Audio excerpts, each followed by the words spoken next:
नमस्कार। आज हम एक ऐसे शब्द पर बात करने वाले हैं जो शायद हमारी रोजमर्रा की जिंदगी, हमारी राजनीति, समाज और हमारी पहचान को सबसे ज्यादा प्रभावित करता है। नेशनलिज्म यानी राष्ट्रवाद। बिल्कुल। ये शब्द जितना आम है उतना ही कॉम्प्लेक्स भी। अक्सर हम इसे इस्तेमाल तो करते हैं, पर शायद गहराई से सोचते नहीं कि नेशन यानी राष्ट्र आखिर होता क्या है। सही बात है। और ये नेशनलिज्म का विचार, ये भावना, ये आई कहाँ से? कैसे बनी ये दुनिया जिसमें हम राष्ट्रों में बटे हुए हैं? इन्हीं सवालों के जवाब ढूंढने की कोशिश करेंगे आज हम आईगिनो के एमए हिस्ट्री प्रोग्राम के एक बहुत ही महत्वपूर्ण course MHI 109 Indian national movement, उसके यूनिट 1, जिसका टाइटल है नेशन एंड नेशनलिज्म, राष्ट्र और राष्ट्रवाद, उसको आधार बनाकर चर्चा करेंगे। हाँ, और ये यूनिट यूपीएससी एस्पिरेंट्स के लिए तो समझिए फाउंडेशनल है। जीएस पेपर 1 में मॉडर्न इंडियन हिस्ट्री का ये कोर टॉपिक है। और ऐसे में अक्सर इससे जुड़े थीम्स आते हैं। और इंटरव्यू में भी आपकी समझ परखी जा सकती है। तो नेशन, नेशनलिज्म, नेशन स्टेट, इन कॉन्सेप्ट्स पर क्लैरिटी होना बहुत जरूरी है। बिल्कुल। तो आज की हमारी कोशिश रहेगी कि इस यूनिट के हर पहलू को टच करें, कोई स्टोन अनटर्न ना रहे, जैसा कहते हैं। हम समझेंगे कि राष्ट्र क्या है, राष्ट्रवाद क्या है, राष्ट्र राज्य क्या है, इनको लेकर मुख्य विचारक मतलब मेन थियरिस्ट्स क्या कहते हैं। और हाँ, सबसे जरूरी, भारतीय राष्ट्रवाद, इंडियन नेशनलिज्म के स्पेसिफिक कॉन्टेक्स्ट में इन कॉन्सेप्ट्स को कैसे समझा जा सकता है, तो लिसनर्स को एक गहरी नुआंस्ड समझ मिलेगी। बिल्कुल। तो चलिए शुरू करते हैं सेक्शन 1.2 से, जो है understanding nation, nationalism and nation state. इसमें पहला सबसेक्शन है 1.2.1, द क्वेश्चन ऑफ नेशनलिज्म, राष्ट्रवाद का सवाल। हाँ, देखिए, सॉस में बताता है कि 18वीं 18 से 20th सदी के बीच एक बड़ा बदलाव आया। पहले दुनिया में छोटी छोटी स्थानीय पहचानें, लोकल कम्युनिटीज ज्यादा मजबूत थीं। लोग अपने गांव, अपने इलाके, अपने राजा से जुड़े थे। लेकिन धीरे धीरे ये छोटी इकाइयां बड़ी इकाइयों में बदलने लगीं। लार्ज होमोजीनियस कम्युनिटीज बनने लगीं, जिन्हें हम आज राष्ट्र कहते हैं। ये कैसे हुआ? यहीं पे बेनेडिक्ट एंडरसन का कॉन्सेप्ट बहुत रेलेवेंट हो जाता है। उन्होंने कहा कि राष्ट्र जो है वो इमेजिन्ड कम्युनिटीज हैं, काल्पनिक समुदाय। इमेजिन्ड कम्युनिटीज, इसका क्या मतलब हुआ? मतलब ये असली नहीं है? नहीं, काल्पनिक का मतलब ये नहीं कि वो झूठे हैं। हाँ। काल्पनिक का मतलब है कि एक राष्ट्र के सदस्य एक दूसरे को पर्सनली जानते नहीं हैं। आप और मैं, हम दोनों भारतीय हैं, पर हम शायद लाखों करोड़ों और भारतीयों को कभी नहीं मिलेंगे, उनके नाम तक नहीं जानेंगे। हाँ, ये तो है, एनोनिमिटी है। Exactly, anonymity. फिर भी हमारे मन में एक साझा अपनेपन का भाव है, एक कल्पना है कि हम सब एक हैं, एक राष्ट्र के सदस्य हैं। ये कल्पना, ये इमेजिनेशन ही राष्ट्र का आधार है एंडरसन के अनुसार। ये आपसी जान पहचान पर आधारित नहीं, बल्कि इस शेयर्ड इमेजिनेशन पर आधारित है। अच्छा, तो ये एनोनिमिटी और इमेजिनेशन, ये कीवर्ड्स हैं एंडरसन के लिए। बिल्कुल। अब इसी से जुड़ा अर्नेस्ट गेलनर का विचार है जी। उन्होंने नेशनलिज्म को एक पॉलिटिकल प्रिंसिपल कहा, एक राजनीतिक सिद्धांत। पॉलिटिकल प्रिंसिपल, किस तरह का सिद्धांत? गिलनर कहते हैं कि राष्ट्रवाद वो सिद्धांत है जो ये मानता है कि पॉलिटिकल यूनिट यानी कि राज्य, द स्टेट, और नेशनल यूनिट यानी कि राष्ट्र, द नेशन, वो कॉन्ग्रुएंट होने चाहिए, अनुरूप होने चाहिए। कॉन्ग्रुएंट? हाँ, मतलब मेल खाना चाहिए। हाँ, सीधा सा मतलब है कि हर राष्ट्र का अपना राज्य होना चाहिए और हर राज्य फंडामेंटली एक राष्ट्र पर आधारित होना चाहिए। The political and the national unit should be congruent. ये राष्ट्रवाद का कोर प्रिंसिपल है। ठीक है, तो ये एक सिद्धांत है। हाँ, और इसी सिद्धांत से फिर दो और चीजें जुड़ती हैं। राष्ट्रवादी भावना, नेशनलिस्ट सेंटिमेंट, यानी लोगों के मन में अपने राष्ट्र के प्रति लगाव, एकता का भाव, और राष्ट्रवादी आंदोलन, नेशनलिस्ट मूवमेंट, जो इस सिद्धांत को हकीकत में बदलने के लिए किए जाते हैं। मतलब अपने राष्ट्र के लिए राज्य हासिल करने या उसे बनाए रखने के लिए। तो नेशनलिज्म सिर्फ एक भावना नहीं है, ये एक पॉलिटिकल प्रिंसिपल भी है और एक मूवमेंट भी हो सकता है। एग्जैक्टली। गेलनर के फ्रेमवर्क में ये तीनों चीजें जुड़ी हुई हैं। सेंटिमेंट और मूवमेंट इसी पॉलिटिकल प्रिंसिपल की वजह से पैदा होते हैं या उसे मजबूत करते हैं। ये क्लैरिटी तो जरूरी थी। अब आते हैं अगले पॉइंट पर, 1.2.2, defining nation and nation state, राष्ट्र और राष्ट्र राज्य को परिभाषित करना। आपने शुरू में कहा था कि राष्ट्र को डिफाइन करना आसान नहीं है। हाँ, बहुत मुश्किल है और काफी विवादास्पद भी रहा है ये मुद्दा। क्यों? क्योंकि दुनिया में इतने अलग अलग तरह के राष्ट्र हैं कि कोई एक डेफिनेशन सब पर फिट नहीं बैठती। जेलनर ने खुद कोशिश की थी, शायद उन्होंने कुछ एट्रीब्यूट्स बताए थे। हाँ, जेलनर ने 2 पॉसिबल एट्रीब्यूट्स की बात की थी। एक तो कल्चर यानी संस्कृति और दूसरा विल यानी इच्छा। क्या राष्ट्र साझा संस्कृति से बनता है या लोगों की साथ रहने की इच्छा से? तो क्या ये काफी थे? नहीं, जेलनर ने खुद माना कि ये दोनों ही अपर्याप्त हैं, इनएडिक्वेट हैं। क्यों? क्योंकि दुनिया में ऐसी बहुत सी संस्कृतियां हैं जिनके अपने राष्ट्र राज्य नहीं हैं और बहुत से ऐसे राज्य हैं जिनमें कई संस्कृतियां हैं। और इच्छा वाला क्राइटेरिया भी बहुत वेग है, उसे मापना मुश्किल है। तो फिर राष्ट्र है क्या अगर संस्कृति या इच्छा से पूरी तरह डिफाइन नहीं होता तो? देखिए, सबसे जरूरी बात जो सोस हाईलाइट करता है वो ये है कि राष्ट्र कोई नेचुरल कैटेगरी नहीं है। ऐसा नहीं है कि राष्ट्र हमेशा से थे या प्रकृति ने बनाए हैं। राष्ट्र एक हिस्टोरिकल कैटेगरी है। इसे इतिहास में बनाया गया है। It's a historical construct. इसे बनाया गया है, हाँ, मतलब ये कोई इटर्नल चीज नहीं है। बिल्कुल नहीं। ये इतिहास के खास दौर में खास परिस्थितियों में उभरा है और यहीं पर अलग अलग थिंकर्स के योगदान आते हैं जिन्होंने इसे समझने की कोशिश की। जैसे कि सोर्स में अर्नेस्ट रेनान का जिक्र है, शायद 1882। हाँ, अर्नेस्ट रेनान। उन्होंने एक बहुत इन्फ्लुएंशियल लेक्चर दिया था, व्हाट इज अ नेशन। उसमें उन्होंने राष्ट्र को रेस, नस्ल, भाषा, धर्म या नेचुरल बाउंड्रीज, प्राकृतिक सीमाओं जैसी ऑब्जेक्टिव चीजों से अलग बताया। तो फिर उन्होंने किस चीज पर जोर दिया? उन्होंने जोर दिया सब्जेक्टिव फैक्टर्स पर। उन्होंने कहा कि राष्ट्र एक वॉलंटरिस्टिक चीज है, यानी इच्छा पर आधारित है। यह लोगों की साथ रहने की इच्छा है।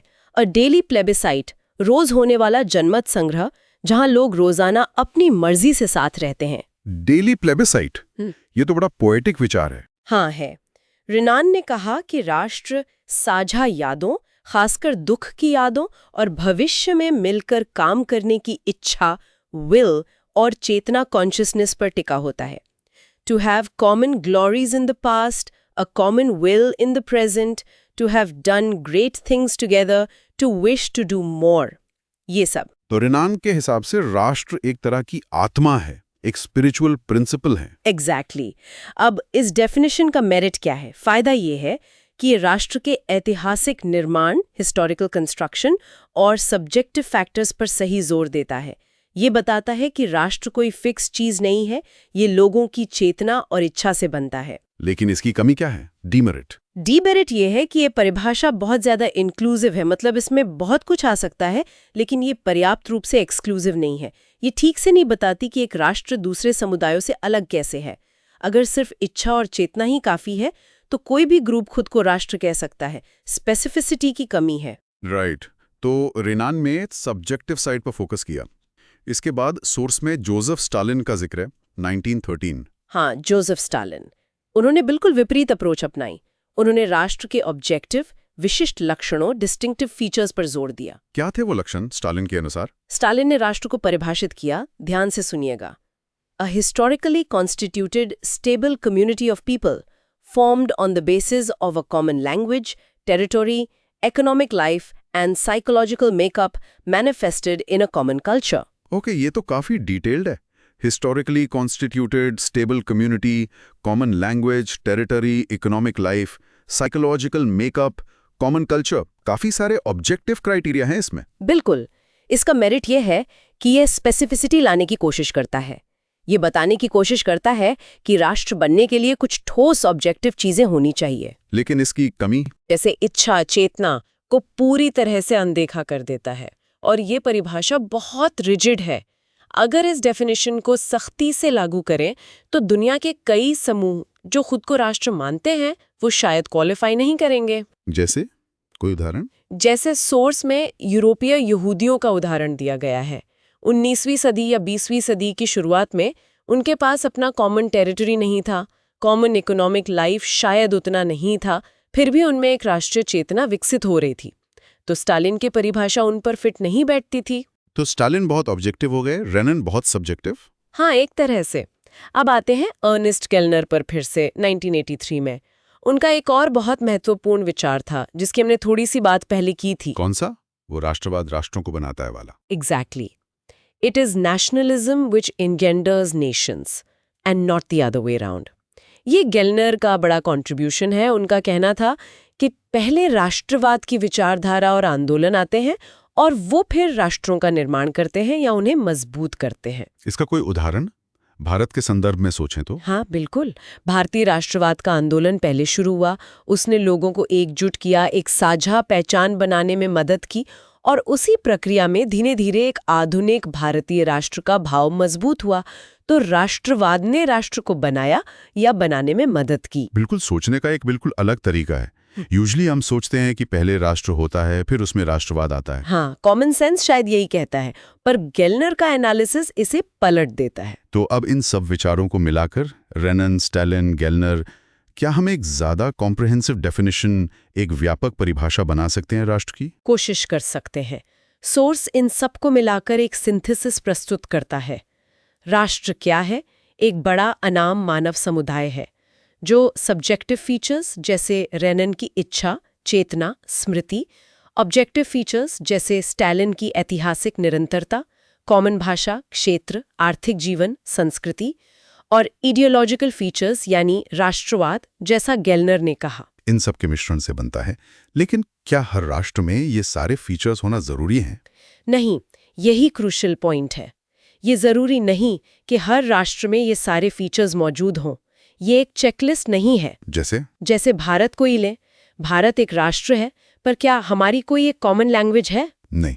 संविधान में ही 22 ऑफिशियल लैंग्वेजेस हैं। सही बात है। या जैसे यहूदी या पोलिश लोग थे, एक समय पर उनका अपना कॉमन टेरिटरी नहीं था, पर राष्ट्रीय भावना थी। बिल्कुल। तो ये परिभाषा फ्लेक्सिबल है। इसमें सब्जेक्टिव, ऑब्जेक्टिव और आइडियोलॉजिकल एलिमेंट्स का कॉम्बिनेशन होता है, लेकिन हर राष्ट्र में इनका मिक्स अलग अलग हो सकता है। ठीक है, तो ये हुई राष्ट्र की बात। अब नेशनलिज्म को फिर से समराइज करें। नेशनलिज्म, जैसा गेलनर ने कहा, वो पॉलिटिकल प्रिंसिपल है जो इस बात पर जोर देता है कि राष्ट्र और राज्य का कन्ग्रुएंस होना चाहिए, मेल होना चाहिए। ये वो विचारधारा और आंदोलन है जो राष्ट्र को पॉलिटिकल एक्सप्रेशन देना चाहता है। और नेशन स्टेट, राष्ट्र राज्य। नेशन स्टेट एक आधुनिक घटना है, मॉडर्न फिनोमेना।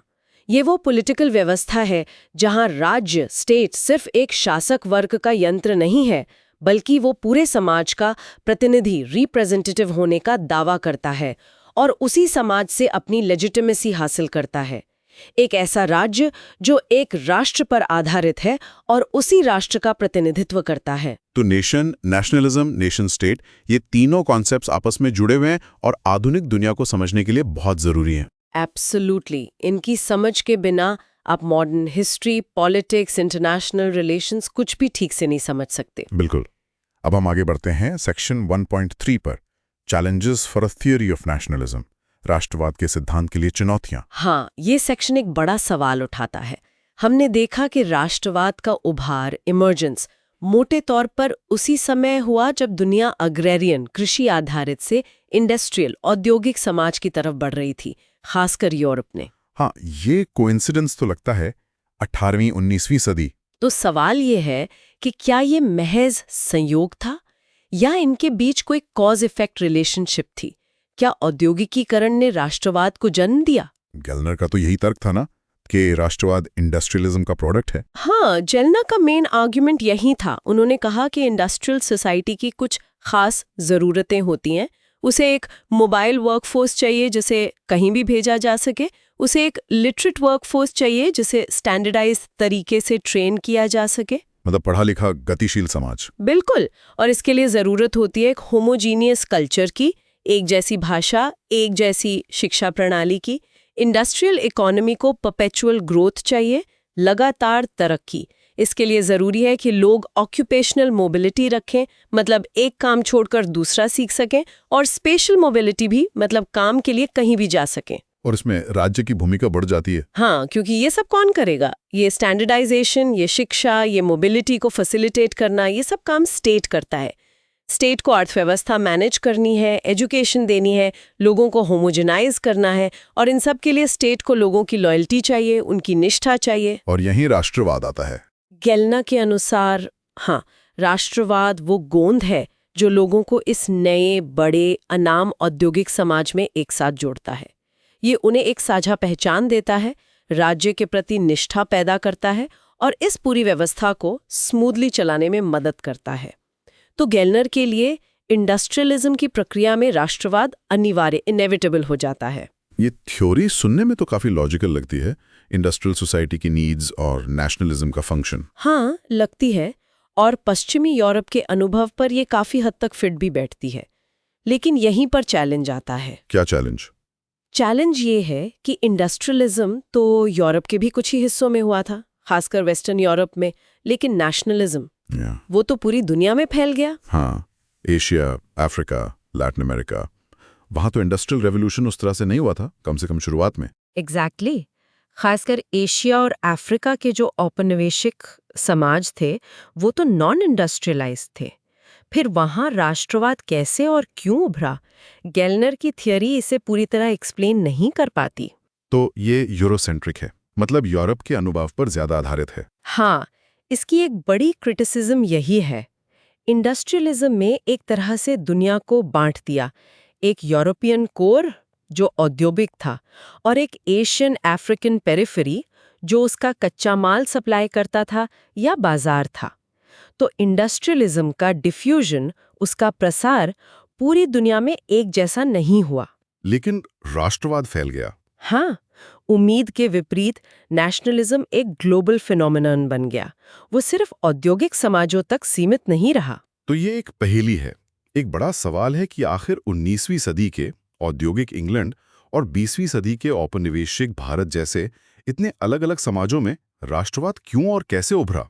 इनमें कॉमन फैक्टर्स क्या थे? यही सबसे बड़ा चैलेंज है किसी भी थ्योरी ऑफ नेशनलिज्म के लिए। क्या कोई एक थ्योरी इन सब डाइवर्स एक्सपीरियंसेस को एक्सप्लेन कर सकती है? सोर्स में बेनेडिक्ट एंडरसन का एक कोट भी है शायद इस बारे में। हाँ, एंडरसन ने कहा था कि राष्ट्रवाद एक पजलिंग फिनोमेना है जिसपे एनालिटिक कंसेंसस मतलब विद्वानों में सहमति बहुत कम है।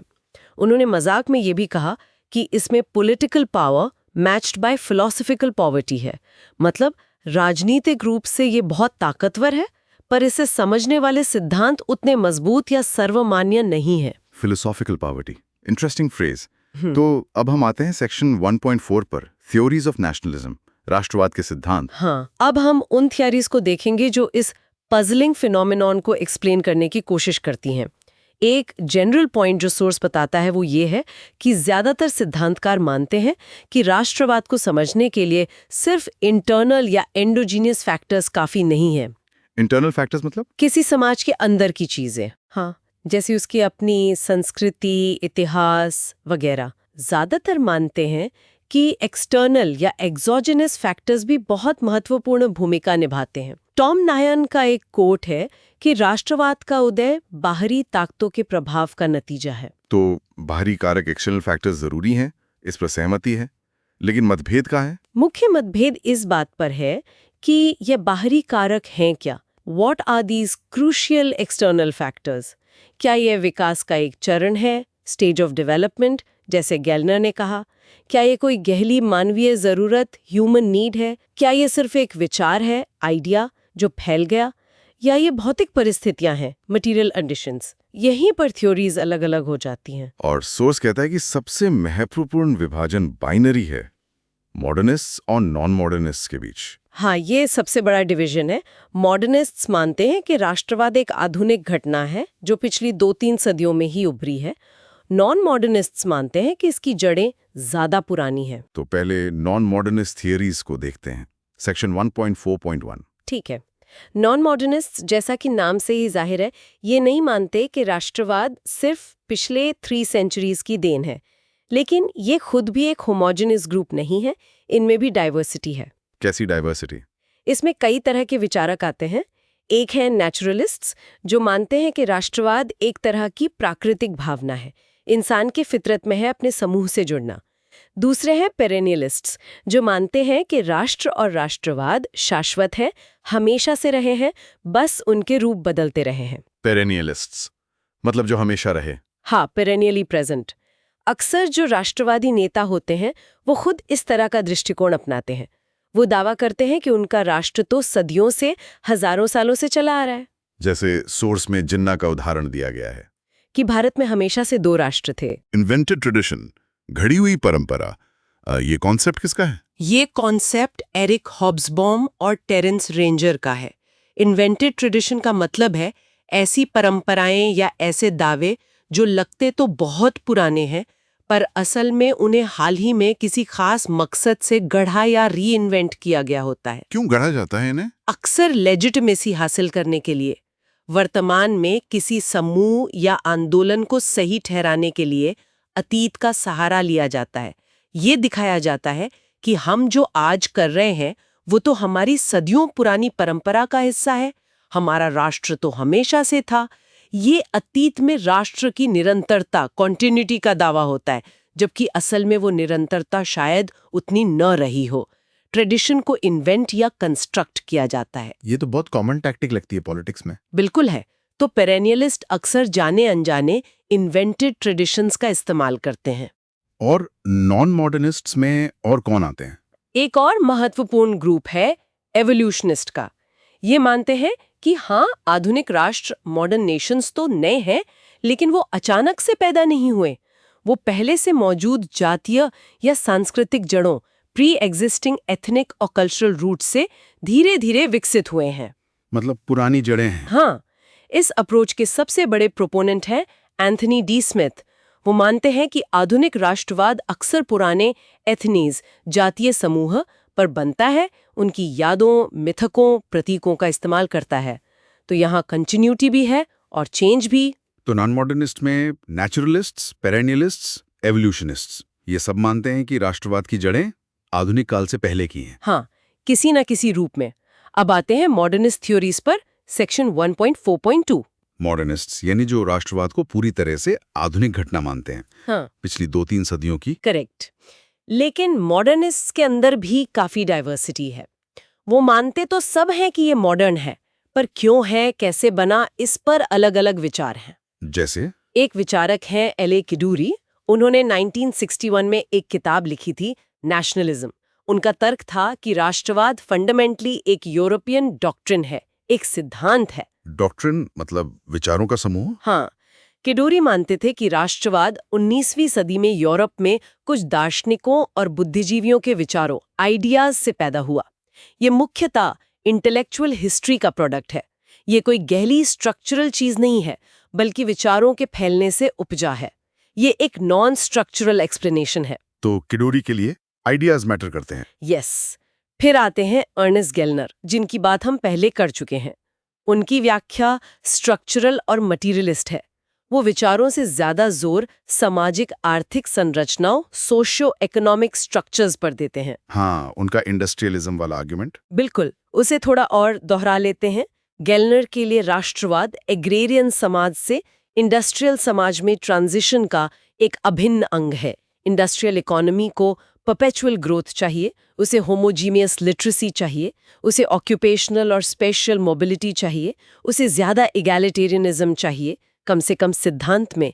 और इन सब के लिए ज़रूरत होती है एक परवेसिव हाई कल्चर की, एक स्टैंडर्डाइज्ड भाषा और संस्कृति जो शिक्षा के जरिए फैलाई जाए। और इसमें स्टेट की भूमिका सेंट्रल हो जाती है। हाँ, स्टेट ही ये सब मैनेज करता है, एजुकेशन देता है, होमोजेनाइजेशन करता है, और इसके लिए उसे लोगों की अलीजेंस चाहिए। राष्ट्रवाद यही अलीजेंस इंश्योर करता है, लोगों को राज्य से जोड़ता है। तो गेलनर के कंक्लूजन में इन प्रक्रियाओं के कामकाज के लिए राष्ट्रवाद अनिवार्य हो जाता है। लेकिन हमने इसकी सीमा भी देखी थी, ये पश्चिमी यूरोप पर आधारित है, कॉलोनियल एक्सपीरियंसेस पर ठीक से फिट नहीं बैठता। सही। इसीलिए एक और मॉडर्निस्ट विचारक महत्वपूर्ण हो जाते हैं, टॉम नैर्न। उनकी किताब है the breakup of Great Britain. Nairn भी मॉडर्निस्ट हैं और यूनिवर्सलिस्ट भी। मतलब वो मानते हैं कि राष्ट्रवाद एक वैश्विक प्रक्रिया है, सिर्फ यूरोप की नहीं। तो नैन का आर्ग्यूमेंट क्या है? वो राष्ट्रवाद का कारण किसे मानते हैं? नैन का तर्क जेलनर से अलग है। वो मानते हैं कि राष्ट्रवाद का उद्गम असल में पेरिफेरी से हुआ, मतलब औपनिवेशिक समाजों से, और इसका कारण था पूंजीवाद का असमान विकास, अनइवन डेवलपमेंट। और कोर वर्सेस पेरिफेरी, इसे थोड़ा एक्सप्लेन करें। हाँ, नैन कहते हैं कि आधुनिक पूंजीवाद और साम्राज्यवाद इंपीरियलिज्म, कॉलोनियलिज्म ने दुनिया को दो हिस्सों में बांट दिया। एक औद्योगिक कोर, मुख्यतः पश्चिमी यूरोप और नॉर्थ अमेरिका, और एक पिछड़ा हुआ शोषित periphery, Asia, Africa, Latin America. Core देशों ने पेरिफेरी का शोषण किया, वहां के संसाधनों को लूटा, वहां के विकास को रोका। उन्होंने इस असमानता को महसूस किया। उन्होंने देखा कि कोर देश कैसे तरक्की कर रहे हैं और उनका अपना समाज कैसे पिछड़ रहा है। उन्होंने साम्राज्यवाद के हाथों ह्यूमिलिएशन, अपमान और एक्सक्लूजन, बहिष्कार महसूस किया। उन्हें लगा कि उन्हें बराबरी का दर्जा नहीं दिया जा रहा। तो ये तरह की प्रतिक्रिया थी, रिएक्शन। एग्जैक्टली। नायरन कहते हैं कि ये इन एलिट्स की प्रतिक्रिया थी। उन्होंने इस ह्यूमिलिएशन का जवाब देने के लिए और अपने समाज को मोबिलाइज करने के लिए राष्ट्रवाद का सहारा लिया। उन्होंने जनता को संगठित किया, मोबिलाइजेशन, उनके अंदर एक साझा पहचान, कॉमन आइडेंटिटी बनाने की कोशिश की। इसके लिए उन्होंने अक्सर अतीत की बातों, इनहेरिटेड पास्ट, भाषा, संस्कृति वगैरह का इस्तेमाल किया। मतलब इन्वेंटेड ट्रेडिशन यहाँ भी रिलेवेंट हो सकता है। बिल्कुल। तो उन्होंने जनता को मोबिलाइज किया, एक पहचान बनाई और फिर साम्राज्यवाद के खिलाफ संघर्ष छेड़ दिया। नेयर्न के अनुसार राष्ट्रवाद इसी संयुक्त संघर्ष में निहित है। It is rooted in this response to uneven development and imperialism. ये थ्योरी तो भारतीय अनुभव के ज्यादा करीब लगती है। Colonialism, anti imperialist struggle. हाँ, नेयर्न का सिद्धांत औपनिवेशिक समाजों के राष्ट्रवाद को समझने में काफी मददगार माना जाता है। ये जेलनर की थ्योरी से ज्यादा रेलेवेंट लगता है in many non European contexts. तो मॉडर्निस्ट थ्योरीज में Kedourie, ideas, Gellner industrialism, Nairn uneven development, imperialism, ये मुख्य धाराएं हैं। हाँ, ये कुछ की मॉडर्निस्ट पर्सपेक्टिव्स हैं और ये दिखाता है कि मॉडर्निस्ट के बीच भी कितना मतभेद है। कोई एक सिंगल मॉडर्निस्ट थ्योरी नहीं है। तो निष्कर्ष क्या निकलता है इन थ्योरी से? निष्कर्ष यही है कि राष्ट्रवाद एक बहुत कॉम्प्लेक्स फिनोमेना है। इसकी थ्योरीज में जो डाइवर्सिटी है वो असल में राष्ट्रवाद के जो विविध अनुभव रहे हैं दुनिया भर में, उसी को रिफ्लेक्ट करती है। शायद कोई एक थ्योरी, चाहे वो मॉडर्निस्ट हो या नॉन मॉडर्निस्ट, सभी स्थितियों पर, सभी तरह के राष्ट्रवाद पर लागू नहीं हो सकती। Context is very important. बिल्कुल, कॉन्टेक्स्ट इज की। और इसी के साथ हम आते हैं हमारे डिस्कशन के सबसे रेलेवेंट हिस्से पर, सेक्शन 1.5, इंडियन नेशनलिज्म, भारतीय राष्ट्रवाद। हाँ, अब हम भारत के केस स्टडी को देखेंगे और सोर्स कहता है कि इंडियन नेशनलिज्म में दोनों तरह के तत्व हैं। कुछ सामान्य, जेनेरिक, जो दुनिया के दूसरे राष्ट्रवादों में भी मिलते हैं, और कुछ विशिष्ट, स्पेसिफिक, जो शायद भारत के लिए यूनिक हैं। तो पहले जेनेरिक कंपोनेंट्स की बात करते हैं। क्या चीजें हैं जो इंडियन नेशनलिज्म को बाकी दुनिया के राष्ट्रवादों से जोड़ती हैं? सबसे पहली और सबसे जरूरी बात, भारतीय राष्ट्र की आधुनिकता, मॉडर्निटी। भारत बेशक एक बहुत पुरानी सभ्यता है, ओल्ड सिविलाइजेशन है, इसमें कोई शक नहीं, हजारों साल का इतिहास है। लेकिन एक राष्ट्र के रूप में, एक पॉलिटिकल कम्युनिटी के रूप में भारत नया है। It's a new nation. नया है मतलब ये कि आज हम जिस एकीकृत भारतीय राष्ट्र की कल्पना करते हैं वो ब्रिटिश साम्राज्यवाद, ब्रिटिश इंपीरियलिज्म के दौरान और काफी हद तक उसी के विरोध में 19वीं और 20वीं सदी में राष्ट्रवाद के जरिए गढ़ा गया है। तो ये एक आधुनिक निर्माण है। इस मायने में ये दुनिया के कई दूसरे राष्ट्रों जैसा ही है जो आधुनिक युग में बने। वो जो स्टेज ऑफ हिस्ट्री वाली व्याख्या है वो यहाँ रेलेवेंट है। तो ये मॉडर्निटी एक जेनेरिक फीचर है। और दूसरा जेनेरिक फीचर है इसका एंटी इंपीरियलिस्ट कैरेक्टर। बहुत सारे राष्ट्रवाद, खासकर एशिया और अफ्रीका में, साम्राज्यवाद के विरोध में पैदा हुए। भारतीय राष्ट्रवाद भी फंडामेंटली ब्रिटिश शासन के विरोध में जन्मा और विकसित हुआ। तीसरा, इसका आधार क्या था? Ethnic, religious? नहीं, भारतीय राष्ट्रवाद मुख्य रूप से टेरिटोरियल राष्ट्रवाद था। इसकी सदस्यता का आधार किसी खास नस्ल या धर्म से जुड़ा होना नहीं था, बल्कि इस भूभाग का निवासी होना था। जो भी भारत की भौगोलिक सीमाओं के अंदर रहता था वो भारतीय माना गया, चाहे उसका धर्म, जाति, भाषा कुछ भी हो। ये टेरिटोरियल डेफिनेशन इंपॉर्टेंट है। और भाषा, हमने पहले बात की थी कि भारत में कॉमन लैंग्वेज नहीं है।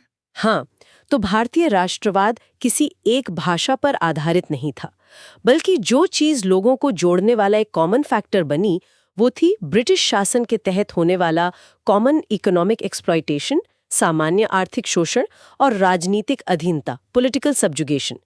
इस साझा अनुभव ने अलग-अलग भाषा और क्षेत्र के लोगों को एक साथ लाने में मदद की। तो ये हो गए कुछ generic features, modernity, anti imperialism, territorial basis, response to common exploitation. अब आते हैं स्पेसिफिक या डिस्टिंक्टिव फीचर्स पर। वो क्या चीजें हैं जो भारतीय राष्ट्रवाद को शायद थोड़ा अलग बनाती हैं? इसमें कुछ बहुत इंटरेस्टिंग पॉइंट्स हैं। पहला, भारतीय राष्ट्रवाद को शुरुआत से ही एक खास चुनौती का सामना करना पड़ा। ब्रिटिश विद्वानों और अधिकारियों ने ये तर्क दिया कि भारत तो एक राष्ट्र है ही नहीं, बन ही नहीं सकता। हाँ, वो फेमस कोट्स है, mere जियोग्राफिकल एक्सप्रेशन, सिर्फ एक भौगोलिक अभिव्यक्ति। किसने कहा था ये बात जॉन स्ट्रेची और जॉन सीली जैसे लोगों ने कही थी। उनका तर्क था कि भारत में इतनी ज्यादा विविधता, डाइवर्सिटी है, धर्म, जाति, भाषा, संस्कृति, कि ये लोग कभी एक होकर एक राष्ट्र बन ही नहीं सकते। ये तो बस एक ज्योग्राफी है जिसे अंग्रेजों ने यूनिफाई किया है। विविधता को उन्होंने राष्ट्र निर्माण में बाधा बताया। तो भारतीय राष्ट्रवादियों ने इसका जवाब कैसे दिया? Did they deny the diversity? नहीं, यही इंटरेस्टिंग बात है। 19वीं सदी के जो शुरुआती भारतीय बुद्धिजीवी इंटेलेक्चुअल्स और नेता थे, उन्होंने भारत की विविधता से इनकार नहीं किया, बल्कि उन्होंने एक बहुत न्यूआंस्ड पोजीशन ली। उन्होंने कहा, हाँ, ये सच है कि भारत अभी तक एक बना बनाया तैयार राष्ट्र, फुल्ली फॉर्म्ड नेशन नहीं है। उन्होंने ये मान लिया। हाँ, उन्होंने ये स्वीकार किया। सुरेंद्र नाथ बैनर्जी का मशहूर फ्रेज है, India is a nation in the making. Bharat एक बनता हुआ राष्ट्र है, बनने की प्रक्रिया में है। नेशन इन द मेकिंग, ये तो बड़ा ऑनेस्ट असेसमेंट लगता है। बिल्कुल। उन्होंने कहा कि हम अभी बने नहीं हैं, लेकिन हम बन सकते हैं और हम बन रहे हैं। उन्होंने राष्ट्र और सभ्यता में फर्क किया। उन्होंने कहा कि हाँ, हमारी सभ्यता पुरानी है, ओल्ड सिविलाइजेशन, लेकिन हमारा राष्ट्र नया है, न्यू नेशन। स्वामी विवेकानंद ने भी कुछ इसी तरह की बात की थी। तो उन्होंने ये दावा नहीं किया कि भारत अनादिकाल से एक राष्ट्र रहा है। Unlike the perennialists. शुरुआत में नहीं। शुरुआती नेताओं ने इन्वेंटेड ट्रेडिशन का सहारा कम लिया। उन्होंने राष्ट्र की नवीनता, नोवेल्टी पर ज्यादा जोर दिया कि हम कुछ नया बना रहे हैं। हाँ, ये बात सही है कि बाद में 20वीं सदी में कुछ नेताओं और आंदोलनों ने अतीत का महिमा मंडन, ग्लोरिफिकेशन ऑफ द पास्ट ज्यादा किया।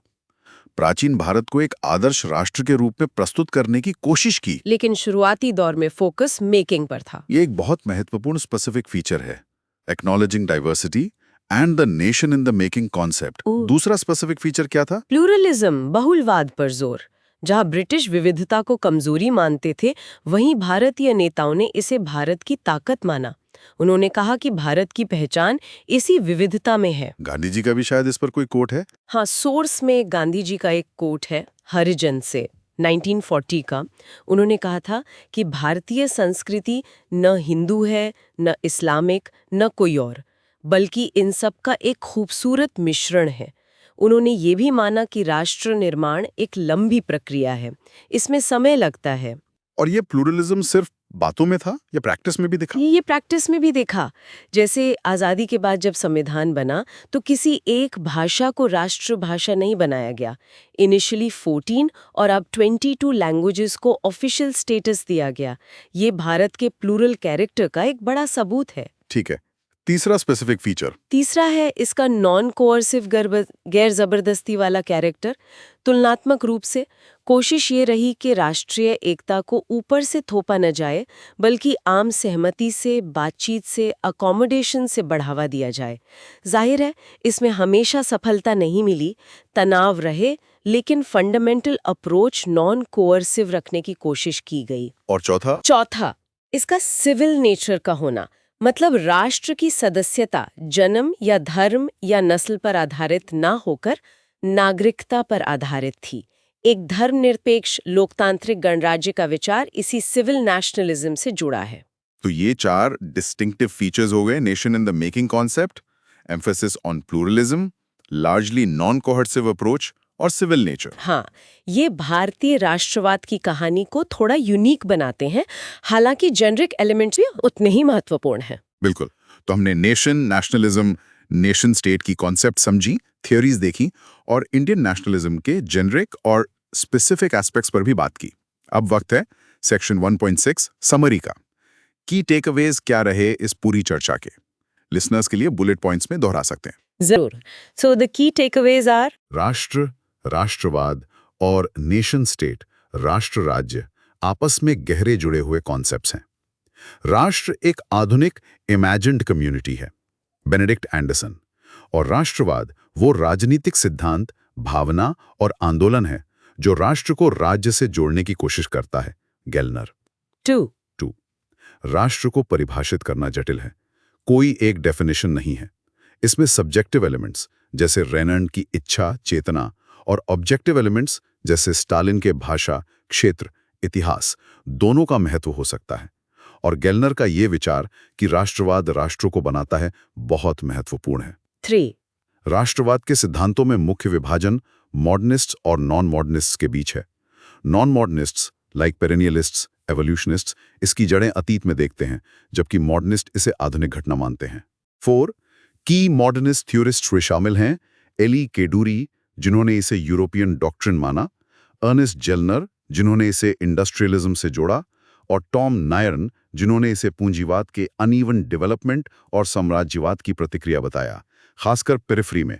And 5 regarding Indian nationalism. 5 Indian nationalism में जेनेरिक और स्पेसिफिक दोनों पहलू हैं। जेनेरिक ये आधुनिक है, ब्रिटिश साम्राज्यवाद के विरोध में जन्मा और मुख्यतया टेरिटोरियल है। स्पेसिफिक इसने ब्रिटिश तर्कों का सामना किया, नेशन इन द मेकिंग की अवधारणा अपनाई, प्लूरलिज्म पर जोर दिया, तुलनात्मक रूप से नॉन कोवर्सिव रहा, और इसका चरित्र सिविल था।